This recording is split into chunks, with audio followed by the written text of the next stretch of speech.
Ya pemirsa, terima kasih Anda masih bersama kami. Selanjutnya pemirsa, guna meningkatkan potensi pendapatan asli daerah Provinsi Kalsel dari sektor pajak air permukaan, Komisi 2 DPRD Kalsel bersama UPPD Samsat Rantau melakukan monitoring dan evaluasi dengan PT Antang Gunung Beratus atau AGM. Komisi 2 DPRD Provinsi Kalimantan Selatan bersama UPPD Samsat Rantau melakukan monitoring dan evaluasi terhadap PT Antang Gunung Beratus akhir pekan lalu. Monitoring tersebut bertujuan untuk meningkatkan potensi pendapatan asli daerah pemerintah Provinsi Kalsel di sektor pajak air permukaan. Pasalnya, Kabupaten Tapin banyak terdapat perusahaan tambang, namun jika dilihat dari sisi pendapatan asli daerah, dari pajak air permukaan justru masih sedikit. Terkait hal itu, anggota Komisi 2 DPRD Kalsel yang juga pimpinan rombongan Ibrahim Nur menyatakan, perlu adanya kegiatan monitoring dan konfirmasi langsung di lapangan. Sementara manajer pada PT AGM Doni Nababan menjelaskan terkait pajak air permukaan, pihak PT AGM bisa dikatakan patuh dan taat terhadap aturan-aturan dari pemerintah daerah. Bahkan jika ada peningkatan PAD terkait pajak air permukaan, ada penghitungan atau penyesuaian yang juga ikut menyesuaikan. Muhail, Banjar TV. Ya, selanjutnya pemirsa, Wakil Ketua Komisi 2 DPRD Kalsel Emiani Helbi berharap penyaluran kredit usaha rakyat atau KUR yang kini diprogramkan Bank Kalsel cabang Batu Licin mampu mendorong pertumbuhan ekonomi masyarakat termasuk sektor pertanian dalam upaya pengendalian inflasi. Kredit usaha rakyat atau KUR sangat dibutuhkan masyarakat termasuk para UMKM. Karena itu penyaluran KUR yang dilakukan Bank Kalsel cabang Batu Licin dapat dipermudah meski ada regulasi yang mengatur. Setidaknya hal itu disampaikan Wakil Ketua Komisi 2 DPRD Kalsel Muhammad Yani Helmi saat kunjungan kerja ke Bank Kalsel cabang Batu Licin bersama rombongan Komisi 2. Paman Yani berharap penyaluran kredit usaha rakyat tersebut mampu mendorong dan menumbuhkan perekonomian masyarakat termasuk sektor pertanian yang saat ini menjadi fokus dalam pengendalian inflasi. Diharapkan untuk mempermudah untuk memunculkan KUR yang memang hari ini sangat dibutuhkan oleh masyarakat pengusaha menengah dan kecil. Nah, ini saya mohon juga kepada kawan-kawan di Bank Kalsel agar mempermudah masyarakat untuk mendapatkan KUR. Karena kalau misalnya ini tidak kita bantu, maka ekonomi kita di Kalimantan Selatan stuck. Kita paham bahwa ada regulasi yang mengatur tentang kemudahan ataupun cara meminjam KUR ini, tetapi itu ada memang aturan dan masyarakat harus mengikuti. Tapi saya minta untuk benar-benar dipermudah. Sementara itu, Koordinator UMK Bank Kalsel cabang Batu Licin Herman menjelaskan pada tahun ini Bank Kalsel cabang Batu Licin Tanah Bumbu akan menyalurkan 75% kredit usaha rakyat meliputi sektor perdagangan dan perkebunan dengan alokasi yang ditargetkan 70 miliar rupiah. Adapun saat ini alokasi KUR yang siap disalurkan tercatat ada sekitar 3 miliar rupiah lebih dan program ini dimulai Februari 2023. Nah, jadi kami sudah hampir menyeluruh terutama di sektor perkebunan. Karena hampir sekitar 75% kami sektor perkebunan yang unggul di Bank Kalsel cabang Batu Licin. Kalau untuk target kami per unit kerja itu 4 miliar. Jadi di cabang Batu Licin 4 miliar, di cabang Mangsana ada 4 miliar juga. Jadi itu rata kami bagi. Mungkin yang kayak di pelosok-pelosok daerah yang mungkin kebanyakan KUR-nya yang disalurkan adalah KUR mikro di bawah 100 juta, itu sekitar 3,7 miliar. Agar penyaluran KUR terserap dengan maksimal, selain sektor perdagangan dan perkebunan, sektor pendukung lainnya juga tengah digarap seperti pertanian dan jasa penyewaan rumah. Muhail, Banjar TV. Pemirsa, beralih ke informasi lainnya, menyadari masih rendahnya capaian vaksin di Kabupaten Banjar, membuat MPKU dan Pemuda Muhammadiyah Kalsel menggelar vaksinasi COVID-19 di 6 titik untuk mendukung kekebalan imun warga.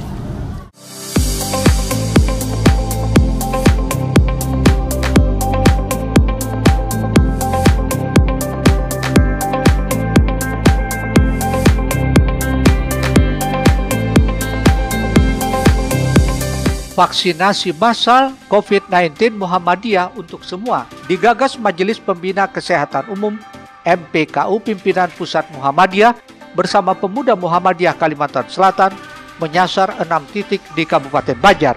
Seperti belum lama tadi dilakukan di SD Alam Indrasari, SMA Muhammadiyah Martapura, Desa Karangintan, Mandiangin, Aranio, hingga perkampungan Muhammadiyah di Desa Belangian.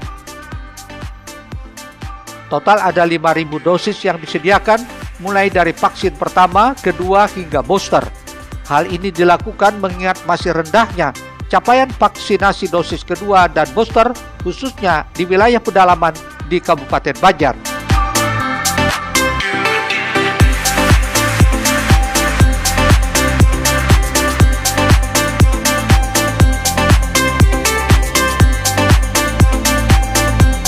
Bahkan untuk menuju Kampung Belangian, panitia yang dibantu Lazismu dan salah seorang warga Amerika Serikat ini harus menggunakan perahu bermesin dengan jarak tempuh selama 2,5 jam.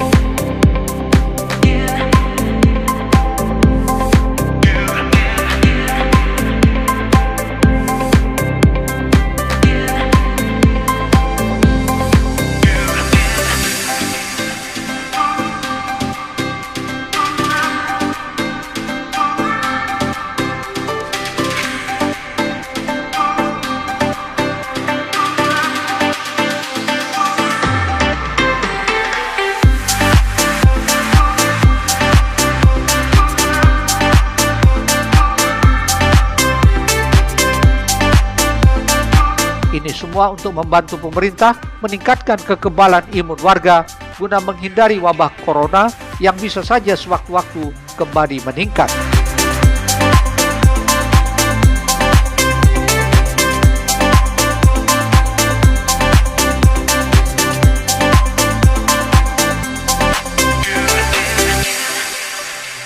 Tim Liputan Banjar TV. Pemirsa, informasi selanjutnya, Direktorat Surveillance dan Karantina Kesehatan Kemenkes RI melakukan uji coba kekebalan nyamuk Aedes aegypti terhadap bahan aktif yang biasa digunakan untuk fogging di wilayah Kabupaten Banjar. Ini dilakukan mengingat Kabupaten Banjar termasuk kasus demam berdarah tertinggi di Kalsel. Direktorat Surveillance dan Karantina Kesehatan Kemenkes RI bekerja sama dengan Balai Besar Teknik Kesehatan Lingkungan dan Pengendalian Penyakit Banjarbaru, Dinas Kesehatan Provinsi, dan Dinas Kesehatan Kabupaten Banjar melakukan penelitian terhadap jentik dan nyamuk Aedes aegypti di Kabupaten Banjar. Uji coba dilakukan untuk mengetahui apakah nyamuk Aedes aegypti resisten atau kebal terhadap bahan aktif yang terkandung dalam fogging. Fogging memiliki arti pengasapan dengan menyemburkan racun pembunuh nyamuk dewasa atau biasa disebut insektisida. Fogging kerap dilakukan di pemukiman dengan alasan untuk membunuh nyamuk Aedes aegypti. Ternyata ini bukan solusi terbaik dalam memberantas penyakit demam berdarah. Karena dikhawatirkan cara ini akan membuat nyamuk menjadi kebal. Adapun cara paling efektif adalah dengan memberantas sarang nyamuk melalui 3M+, yakni menguras, mengubur, dan menutup tempat-tempat air yang berpotensi menjadi sarang nyamuk. Sampel jentik dan nyamuk dewasa ini rencananya akan diteliti lebih lanjut di Balai Besar Teknik Kesehatan Lingkungan dan Pengendalian Penyakit di Banjarbaru. Akan mencoba meneliti apakah menguji apakah nyamuk yang ada di Kabupaten Banjar ini resisten atau kebal terhadap bahan aktif yang biasa digunakan untuk kita fogging atau pengasapan. Karena beberapa kali atau kasus yang ada di Kabupaten Banjar, begitu masyarakat atau keluarganya didiagnosis DBD, mereka biasanya lewat pembakalnya bersurat ke kami minta di fogging. Ya. Nah makanya karena sering takutnya si nyamuk ini kebal terhadap bahan itu. Kalau kebal kan walaupun di fogging beberapa kali tetap aja nggak bisa mati.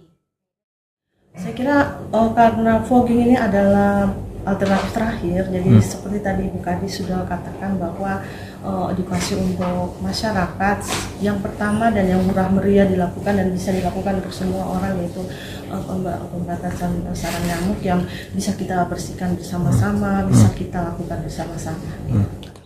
Setiap rumah pasti ada tempat-tempat kontainer-kontainer kecil-kecil ya, tempat bekas kaleng bekas, drum mandi, drum penampung air, bak mandi. Nah itu bisa dikuras setiap seminggu sekali, udah bisa dikuras. Kemudian jikalau ditemukan ada tempat-tempat yang tergenang air, itu bisa dibolak-balik atau ditutup kembali supaya tidak ada tergenang air lagi, sehingga biasanya karena nyamuk Aedes itu senang sekali menaruh atau meletakkan telurnya di tempat-tempat yang airnya bersih, tempatnya yang kontainernya kecil-kecil ya, tidak luas dan dia tidak langsung berhubungan dengan tanah, jadi dia media-media tempat yang kecil-kecil itu biasa kalau ada tergenangan air bisa nyamuk Aedes bisa meletakkan telurnya di situ.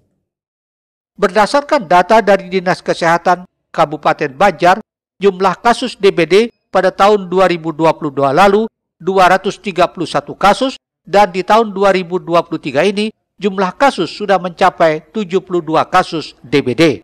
Ahmad Ramadhani, Banjar TV. Selanjutnya pemirsa, dalam rangka peningkatan wilayah pendistribusian air ke pelanggan Sungai Andai Banjarmasin Utara, PT Air Minum Banjarmasin akan melakukan interkoneksi pipa baru ke pipa lama yang berlokasi di bawah jembatan Museum Wasaka. Sementara itu pemirsa, bahwa guna meningkatkan pelayanan ke pelanggan, PT Air Minum Banjarmasin kembali membersihkan waduk instalasi pengolahan air minum IPA 2 Pramuka yang bergotong royong dilakukan oleh para karyawan. PT Air Minum Banjarmasin akan menguji coba pipa baru yang terpasang di kawasan Banua Anyar untuk mendistribusikan air bersih secara merata ke kawasan Sungai Andai. Kegiatan ini merupakan puncak dari rangkaian pemasangan pipa baru yang sudah dimulai sejak akhir 2022 lalu. Rencananya, proses penyambungan ini memakan sekitar 7 jam. Selanjutnya, Pam Banjarmasin akan melakukan pembersihan pada pipa baru tersebut sebelum digunakan untuk pendistribusian air bersih ke pelanggan. Berikutnya akan dilaksanakan evaluasi terhadap kinerja jaringan baru. Kita berharap semua pelanggan mendapatkan tekanan atau pelayanan yang hampir-hampir sama di antara wilayah utara bagian kanan dari jalan menuju ke Rumah Sakit Ansari Saleh. Adapun selama proses pekerjaan, pompa akan diberhentikan sementara waktu dengan kawasan yang terdampak adalah wilayah Banjarmasin Utara sebelah kanan. Sehingga dengan adanya jaringan pipa baru ini, pihak Pam Banjarmasin berharap tidak ada lagi keluhan pasokan air bersih di kawasan Sungai Andai yang permukimannya tumbuh pesat di luar perkiraan. Ahmad Makfur, Banjar TV.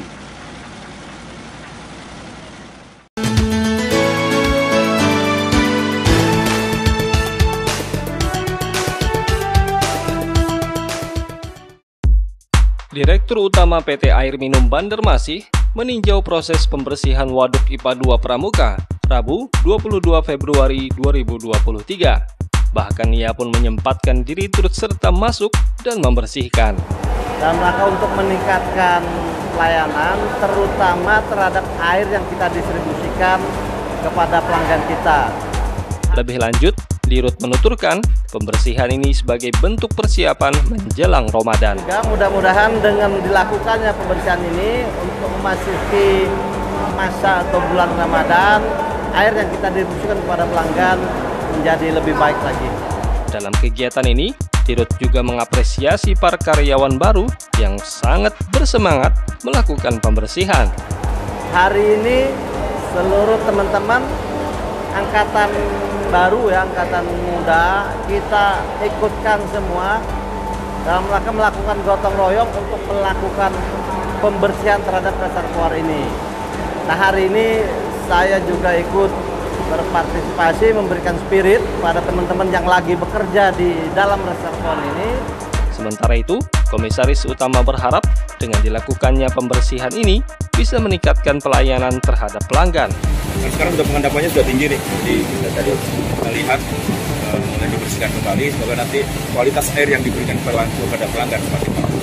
Di samping itu, senior manajer produksi dan distribusi menyampaikan kalau kegiatan ini dilaksanakan mulai pukul 9 pagi dan dari malam sebelumnya juga sudah didahului tim mekanikal elektrikal. Yang dilaksanakan mulai tadi malam untuk mengurangi debit yang ada di reservoir baru yang kita sebutkan yang kapasitas 10.000 meter kubik. Adanya kegiatan ini tidak akan mengganggu pendistribusian air bersih. Dalam kegiatan pengurasan ini, transfer ke Banua Anyar dan transfer ke Gerilya itu berjalan normal seperti mana biasanya.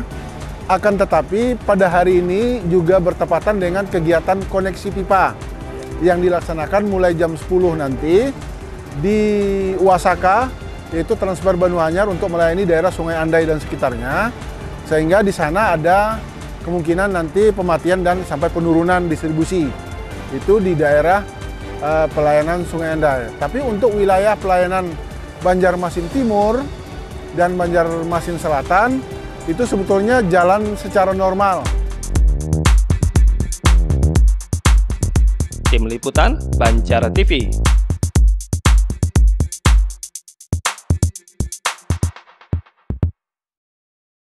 Ya pemirsa, usai jeda kami hadirkan penyaluran STB di Kalsel masih di bawah 20%. Informasinya hadir usai jeda, tetaplah di Lintas Banua Sepekan.